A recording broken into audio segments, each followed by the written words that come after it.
पावसाळ्यामध्ये ना मक्का खायची मजाच काही वेगळे असते. म्हटले चला विकत आणून खाण्यापेक्षा घरीच बनवून खाऊया की.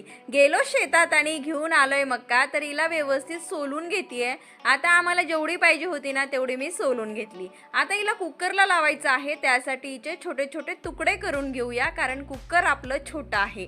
तर इथे मी तुकडे करून घेतलेत. आता याच्यामध्ये पाणी टाकायचं आणि थोडंसं मीठ टाकून शिट्टी लावून द्यायची. तर इथे 5-6 शिट्ट्या होऊ द्यायच्या आणि शिजून रेडी झालेली आहेत आपले कणस.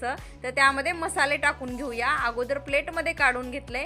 आता यामध्ये ना मिरची पावडर, मीठ, चाट मसाला, तूप थोडंसं टाकले आणि याच्यामध्ये लिंबू पिळून घ्यायचे आणि व्यवस्थित मिक्स करून घ्यायचे. खूप टेस्टी लागते बरं का, आणि मक्का खायला खूप हेल्दी असते. नक्की एकदा ही रेसिपी ट्राय करा. तर मी पण थोडीशी खाऊन बघते, कारण मीठ तिखट काही कमी आहे का, आणि यांना पण देते. तर यांना ना खूप आवडली, खूप टेस्टी झाली होती.